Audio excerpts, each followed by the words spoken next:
Hi, in this video we are going to practice inferring information from a text. The objective that we have for this lesson is for you to write inference questions about a text. First of all, let me tell you some things that we need to take into account when we usually deal with inference questions. What do we need to take into account when we answer inference questions? Remember that it is always important to understand what is stated in the text. So the first tip that I have for you is for you to understand what is implied but not explicitly stated in the text. Apart from understanding the general information in the text that is specifically mentioned there, we need to understand what they are not saying, what is implied there. All right, so if we understand that, we then consider the questions that they are asking about the text, inference questions. And in that respect, we have to think about what the question is asking, what the question is really asking. And for that, first we identify the subject of the question. What is it that they are asking about?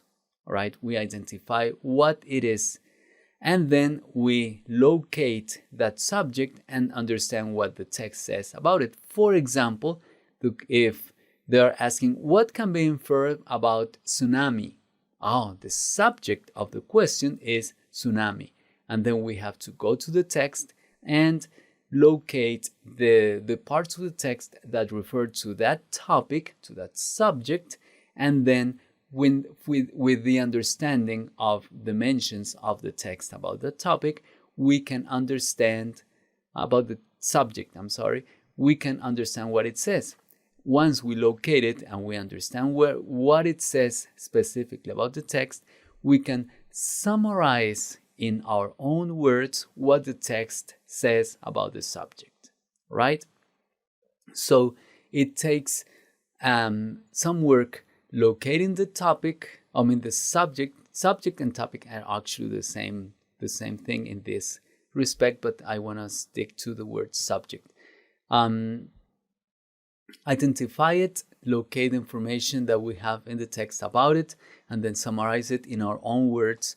Now, once we have the information, what we can do then is, in multiple choice questions, for example, we can compare our summary with the answer choices and see which one matches what we understand about the subject in our mind. All right? So we use these tips to answer inference questions, and actually we're going to ask you to write some inference questions about some texts. You know that the best way to learn something is by doing it. And I just don't want you to be good at answering questions that somebody asks, but you are going to learn even more when you write the questions yourself. Let me give you some example, right? It says, this text says, we're looking for a different solution for our current exorbitant consumption of gasoline, and it seems that there is none, at least for the present. That is the text. From that text, we can ask many inference questions about things that are not specifically mentioned there, but that we can use as a way to ask the reader if they understand what the text implies. I have highlighted some words here, and from each of those we can ask some inference questions. The first one is the word we. If we have the word we, it implies that it is a collective of people, and we can ask who is looking for a solution. So it's we, but that would be a factual question. We could say, is the solution being sought by one person or a group of people? I didn't know that. They don't say if it's one person or a group of people, but they have the word we, and that implies plural. You see? Is the person involved, is the writer of the text involved in the search for the solution? How do we know? It says we. It means, when I say we, it means that I am in that group. You see? All right. We say a definite solution. What kind of solution are they looking for? That would be definite solution. But if we say definite if we use definite as a way to ask about how radical the solution is, we could say it's very radical. It's a definite solution. It's not some temporary solution, some optional alternative. No, it's a definite solution. The kind of solution that they're looking for, it is expressed in the word definite. All right? If it says our current exorbitant consumption, so when we have the word current, it implies the present time. Is it looking for us? Are they looking for a solution about the time being, or in the past, or in the future? It's right now, the current. And exorbitant, it already expresses an opinion that the writer, the author, has about the consumption of gasoline, and it is something that we can use to ask an inference question. How does the author feel about the consumption of gasoline? So it is exaggerated, it is exorbitant. You see? And the phrase "it seems" can be used to make sure that the reader understands that it is not something already set. It is not something established already, but it seems. It means that it is likely, it is probable that there is some degree of possibility only, but it is not something already done, already established. All right, so we can use that for that kind of question. And if it says at the end, at least for the present, at least for the present, it means that they're seeing that there is no solution, there is no definite solution right now. But what does that mean? That probably we can have a solution in the future, but we don't know yet. All right? So how does the author feel about a possible future solution? How do we know? Because it says at least for the present. So it means that in the future, it might be possible to find that kind of solution. As you can see, any information that we have in the text, or several pieces of information in a text, can be used for an inference type question. All right? One question that we could ask that is not, of course, stated there could be, when can we find an alternative for the use of gasoline? So this one could be something that we can use from that at least for the present phrase. An alternative for the use of gasoline could be found in the near future, or in the future in general, based on that. You see? So as you can see, there are many things that we can ask about a text, and not necessarily just asking them to just pinpoint a specific word and the solution is there. They have to think, understand first. All right? Let me give you some practice activity for that. I am going to give you a text and you're going to write the questions. All right, let me see. Read the following text and write 5 inference questions about it. The text is not very complex, but it has some room for inference. Let me read it for you.